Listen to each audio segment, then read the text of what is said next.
यानी हमारे शरीर में जो खून है या रक्त है वो किस प्रकार से बनता है, इस पाठ के माध्यम से हमें यतीश अग्रवाल बताएंगे।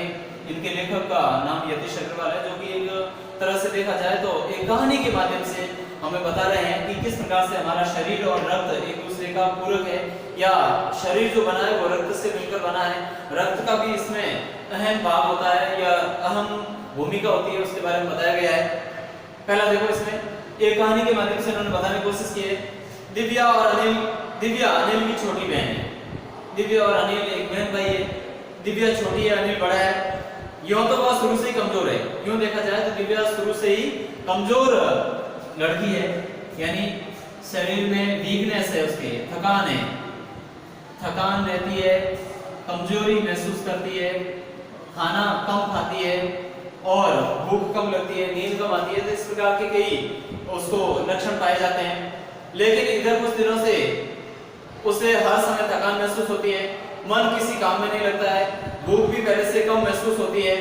अस्पताल में उसे डॉक्टर ने देखा तो कहने लगता है दिव्या के शरीर में रक्त की कमी हो गई है, जांच कराकर देखते हैं। जब अनिल उसको अस्पताल लेके गया और वहां दिखाया गया तो डॉक्टर ने देखकर कहा कि लगता है दिव्या के शरीर में रक्त की कमी हो गई है, उसकी जांच कराकर देखते हैं।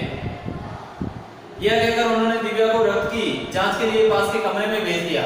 दिव्या को पास के कमरे में डॉक्टर साहब ने भेज दिया कि आप जाओ, आप जाकर अपने रक्त की जांच करवा लीजिए। वहां अनिल को अपनी जान पहचान की डॉक्टर दीदी दिखाई दी। तो वहां पर देखें तो जैसे ही अनिल गया तो वहां पर बैठी हुई जो डॉक्टर दीदी थी वो अनिल की जान पहचान की थी, वह उसको जानता था। डॉक्टर दीदी ने कहा, कहो अनिल कैसे आना हुआ, कहो अनिल कैसे आना हुआ। तो अनिल कहता है, अनिल ने बताया डॉक्टर ने दिव्या को खून की जांच के लिए आपके पास भेजा है। डॉक्टर ने दिव्या के खून की जांच के लिए आपके पास भेजा है, इसलिए मैं तो आया हूँ। इतना सुनते ही डॉक्टर दीदी ने दिव्या की उंगली से रक्त की कुछ बूंदें एक छोटी सी शीशी में डाल दी और स्लाइड पर लगा दी। फिर अनिल से बोली, अनिल तुम कल अस्पताल से रिपोर्ट ले जाना, कल अस्पताल से रिपोर्ट लेके जाना, क्योंकि आज मैं इसके टेस्ट लगाऊंगी और इसको जो बीमारियां हैं या जो खून में कमियां हैं वो सारी मैं टेस्ट लगाकर देखूंगी क्या क्या है, उसकी रिपोर्ट बनाकर मैं कल आपको दे दूंगी, कल आप ले जाना। अगले दिन अस्पताल पहुंचकर अनिल ने डॉक्टर दीदी के कमरे के दरवाजे पर दस्तक दी। दस्तक देना मुहावरा है, इसका अर्थ होता है उपस्थित होना, हाजिरी देना। तो डॉक्टर दीदी के कमरे के आगे जाकर अनिल खड़ा होता है, दरवाजा खटखटाता है। भीतर से आवाज आई, आ जाओ। अनिल ने कमरे में प्रवेश किया, भीतर से यानी अंदर से आवाज आई कि आप आ जाइए। प्रवेश किया तो पाया डॉक्टर दीदी सूक्ष्मदर्शी द्वारा एक स्लाइड की जांच कर रही है। स्लाइड एक कांच की छोटी सी पट्टी होती है, इस प्रकार से छोटी सी पट्टी जिसके ऊपर खून डालकर फिर इस एक दूसरी स्लाइड से इस पूरे पर फैलाया जाता है और फैलाकर फिर सूक्ष्मदर्शी का मतलब है ऐसे छोटे छोटे जीव होते हैं जो आंखों से नहीं देख सकते, लेकिन एक ऐसा यंत्र है उसके द्वारा अपन देख सकते हैं, जैसा कि आपकी किताब में ये दिखाया गया है। किताब का चित्र जरूर देखें। तो सूक्ष्मदर्शी द्वारा एक स्लाइड की जांच कर रही थी। दीदी के इशारे से वह पास रखी एक कुर्सी पर बैठ गया। वह उसमें सूक्ष्मदर्शी देख रही थी और पास में कुर्सी पड़ी थी, उसके ऊपर बैठने का इशारा किया तो अनिल वहां पर बैठ गया। स्लाइड की जांच पूरी होने पर डॉक्टर दीदी ने साबुन से हाथ धोए और तौलिए से पहुंचती हुई बोली, अनिल दिव्या को एनीमिया है, दिव्या को एनीमिया की बीमारी है। एनीमिया क्या होता है देखो, चिंता की कोई बात नहीं है, कुछ दिन दवा लेंगी तो ठीक हो जाएगी, चिंता की कोई बात नहीं है। एनीमिया है, थोड़ी देर दवा लेगी तो ये ठीक भी हो जाएगी। अनिल के मन में जिज्ञासा हुई, वह बोला, दीदी एक सवाल पूछूं, दीदी एक सवाल पूछूं। तो डॉक्टर कहती है, हाँ क्यों नहीं। डॉक्टर दीदी ने कहा, एनीमिया से आपका क्या मतलब है दीदी। उसने पूछा, यह जानने के लिए तुम्हें रक्त के बारे में जानना होगा। डॉक्टर दीदी ने कहा, एनीमिया के बारे में जानना है तो आपको खून के बारे में जानना होगा, रक्त के बारे में जानना होगा। ये वापस डॉक्टर दीदी ने कहा। फिर बोली, अनिल देखने में तो रक्त लाल द्रव के समान दिखता है, किंतु इसे सूक्ष्मदर्शी द्वारा देखें तो ये भानुमति के पिटारे से कम नहीं है। भानुमति का पिटारा ये फिर मुहावरा है, यानी बहुत सारी वस्तुओं का संग्रह होना, बहुत सारी चीजों का संग्रह होना।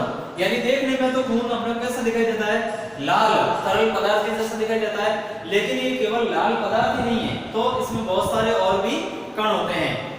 मोटे तौर पर इसके दो भाग होते हैं। एक वह जो तरल है जिसे हम प्लाज्मा कहते हैं, एक तो वो जो तरल पदार्थ होता है जो नीचे गिरते ही बह जाता है, पानी वो तो प्लाज्मा है। दूसरा भाग जिसमें छोटे बड़े कई तरह के कण होते हैं, कुछ लाल कण, कुछ सफेद कण, कुछ रंगहीन कण जिसे प्लेटलेट्स कहा जाता है या विमाणु कहा जाता है, ये कण होते हैं, ठीक है ना, जिनको विमाणु कहते हैं, उनका कोई रंग नहीं होता, रंगहीन होते हैं, जिनको इंग्लिश में प्लेटलेट्स कहा जाता है।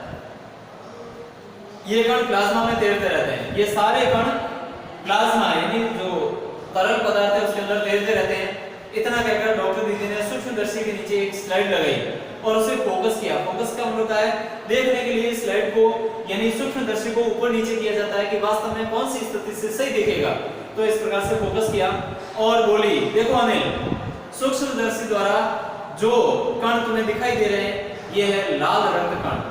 उन्होंने लाल रक्त कण को फोकस करके बताया कि इसको देखिए, वो सूक्ष्मदर्शी में दिखाती है और कहती है कि ये लाल रक्त कण है। स्लाइड देख मानो आश्चर्य से उछल पड़ा था अनिल, रक्त की एक बूंद में इतने सारे कण, इसकी तो वह कल्पना भी नहीं कर सकता था। इसकी तो वो कल्पना भी नहीं कर सकता था कि एक रक्त की एक बूंद के अंदर इतने सारे कण होते हैं। वो बोला, इन्हें देखकर तो ऐसा लग रहा है मानो बहुत सी छोटी छोटी बालूशाही रख दी गई। ऐसा लग रहा था जैसे कोई छोटी छोटी बहुत सारी बालूशाही रख दी गई हो। इस प्रकार का वो खून लग रहा था, वो रक्त के कण लग रहे थे। तो आज का अपना पहला भाग अपन यही पूरा करते हैं। दूसरा भाग अगले वीडियो में पढ़ेंगे। तब तक के लिए धन्यवाद।